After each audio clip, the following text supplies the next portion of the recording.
There is a woman in Paris named Linda Wright. She is 78 years old, runs a small knitwear label from a studio apartment full of fabric samples, and owns fewer clothes than most of us have in one drawer. She has 7 rules instead of a wardrobe, and the women copying them aren't women her age. They're in their 30s. I want to start with the one that surprised me most, because it has nothing to do with color, nothing to do with body shape, and everything to do with a mistake most of us make every single time we get dressed. And I mean that literally, every time. But before I get there, have you ever bought a piece of clothing, worn it once, and never quite understood why it didn't look the way you imagined? The mirror said yes. The outfit said something else by noon. That confusion has a reason. And once you see it, getting dressed becomes a very different experience. Rule 1. The air test. Linda's first rule isn't about silhouette or neckline. It's about what happens between the cloth and your skin, between the fabric and your body. There should always be a thin, uninterrupted layer of moving air. That gap, she says, is non-negotiable. And she doesn't judge a garment in a shop. She judges it at 2 in the afternoon, in direct sun, 4 hours in. That is a completely different test from the one we run in a changing room. Changing room light is cool and flat. Nothing has had time to go wrong yet. You stand there for 3 minutes and make a decision that follows you through the rest of the summer. I've made this mistake more times than I want to count. Bought tops that looked elegant under fluorescent lighting and were clinging to my ribs by lunchtime. And I blamed myself. My shape, my size, the way my body looked in warm weather. It wasn't me. It was the cloth. There is a specific category of fabric that passes her test. Dense, matte, natural fibers. Linen, cotton poplin, heavier cottons with some structure, a basket weave with genuine body. What they share is backbone. They stand slightly away from the skin and stay there. They let air move through.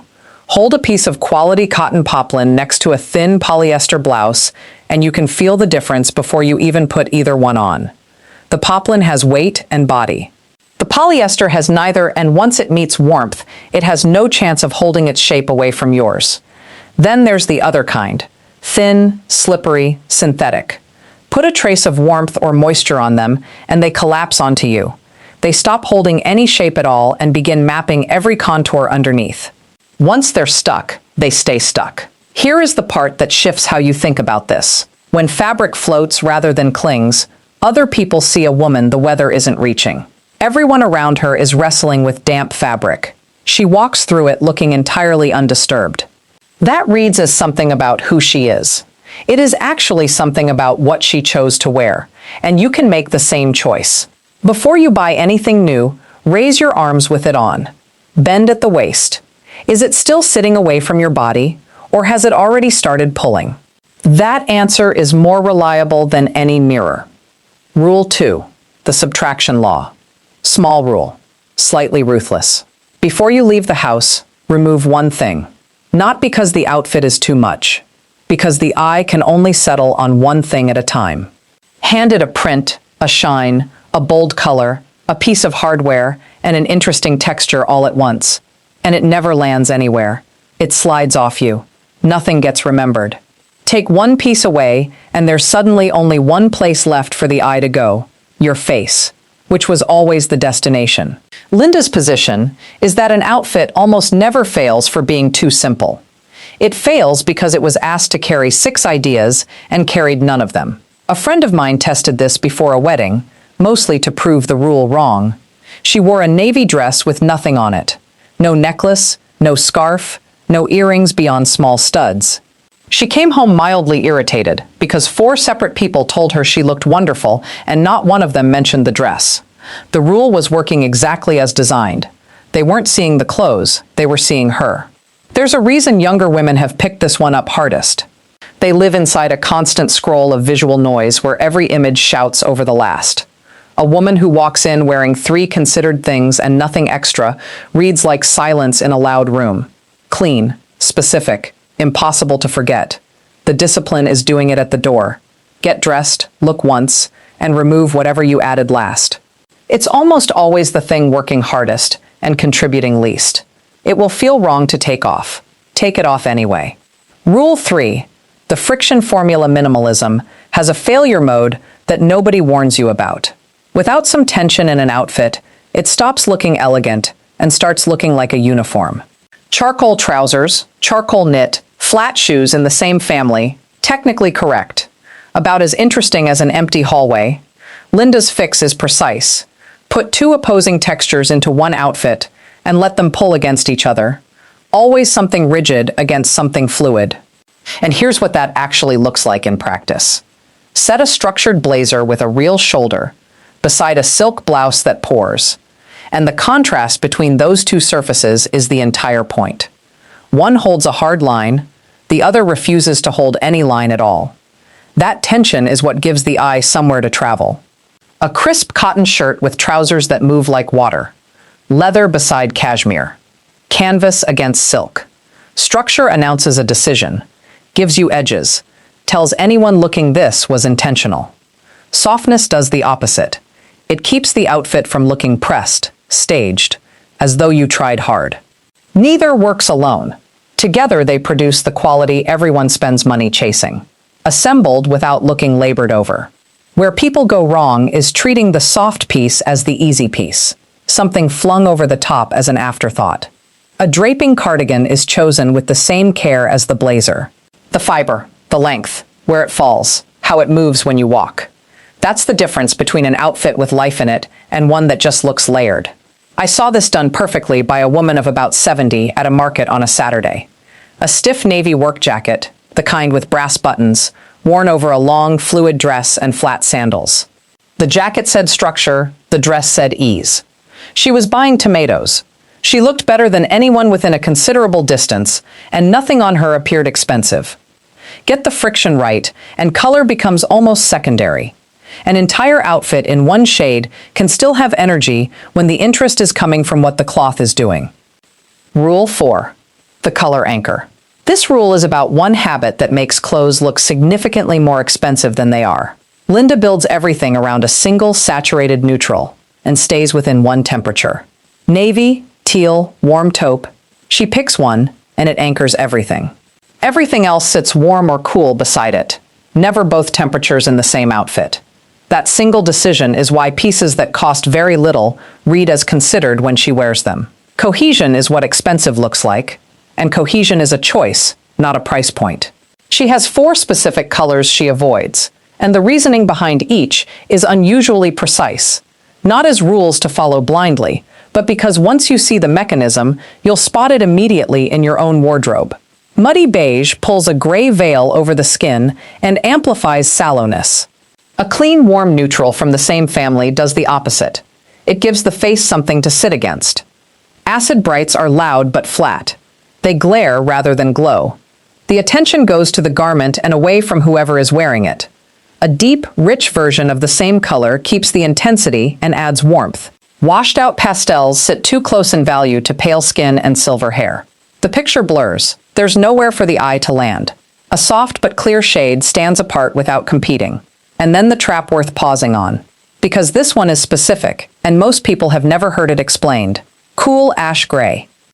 Gray feels safe. It seems like the neutral that can't go wrong.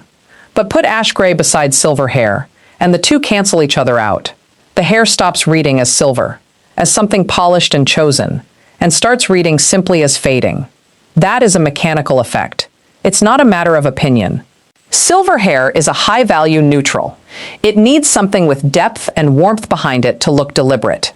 Navy behind silver is spectacular. Ash gray behind silver disappears into itself.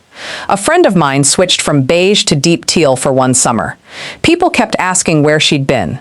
She hadn't been anywhere further than her own garden. The color was taking credit for a holiday she never had. Rule 5. The careless drape. The Italians named this centuries ago. Sprezzatura. The art of making something carefully decided look completely effortless. In Linda's version, it comes down to 2 habits. Expensive things are handled casually, and one element of every outfit is deliberately left unfinished. The draping first. A cashmere sweater doesn't go on. It goes over, knotted loosely at the shoulder, slung around the neck with no symmetry to it, hanging off one arm. Silk shawls get the same treatment. Never arranged, never pinned. Always as though she picked it up on the way out and it landed where it landed. Now set that image beside a woman wearing the same cashmere sweater buttoned to the top, perfectly centered, sitting exactly where it was meant to sit. Both women are wearing something beautiful. One looks like she put on a costume. The other looks like she lives inside her clothes. Then the undone element. An open collar. Cuffs pushed to the forearm instead of buttoned. A belt knotted rather than buckled, or simply left hanging. One loose end, every time. Both habits do the same psychological work. Perfectly finished clothing announces effort, and effort announces that the result mattered to you, that you needed it to be right. Leave one element open and the outfit exhales. It stops being a costume. It becomes the way you actually dress. The limit matters. One undone thing reads as ease. 3 reads as someone who got dressed in the dark. What holds it together is that everything else is immaculate. Pressed, sitting right, fitting properly. The loose end only registers as a choice when nothing around it could be mistaken for an oversight. It takes time to stop feeling like fancy dress. What breaks that feeling is giving up on adjusting it every time you pass a window. Once you stop checking, it starts looking right. Rule 6. Proportional architecture. This is the rule that works like arithmetic. Linda splits the body roughly 60-40 and never down the middle. A 50-50 division, a jacket hitting mid-thigh, a belt bisecting the torso exactly, a hem that cuts the leg in half, freezes the eye in place. It stops and counts the halves. Move the visual brake towards 60% one way, and the eye begins to travel across you instead of stalling. A traveling eye reads a body as taller. The brake usually sits near the natural waist, with one volume playing against one restraint. Loose trousers, fitted top. Voluminous blouse, narrow leg. The mistake she sees most often is someone who has just discovered linen, genuinely beautiful fabric, and bought it in both halves. Loose linen shirt, loose linen trousers. The result is a body that has gone missing somewhere inside the outfit. The cloth is lovely. The proportion has swallowed whoever is wearing it. Where the break lands is worth thinking through for your own build. If you carry weight through your hips, a defined shoulder above and wide-leg trousers that skim the floor turns the lower half into one long, uninterrupted column. An open layer down the front, an unbuttoned linen shirt, a long cardigan, creates a vertical line for the eye to follow. Rolling the sleeves and letting the trouser hem sit just above the ankle puts your narrowest points in the frame, while the volume moves past everything else. If you have a defined waist, it wants acknowledging, not suppressing. A soft tie or a wrap does this better than a stiff belt. The waist shows. The rest floats.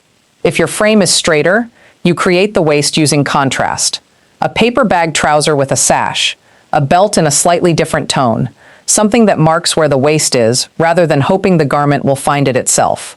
If your shoulders are broad, add volume underneath.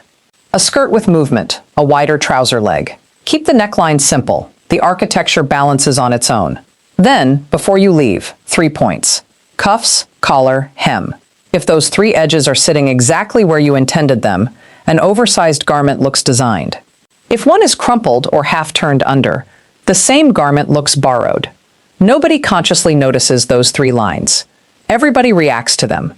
Rule 7, the ownership shift. Linda is clear about this one. Without it, she says, the other 6 produce a well-dressed woman that nobody particularly remembers. Most women have spent decades being told, gently, and from many directions, to dress in ways that don't draw attention. Cover the arms.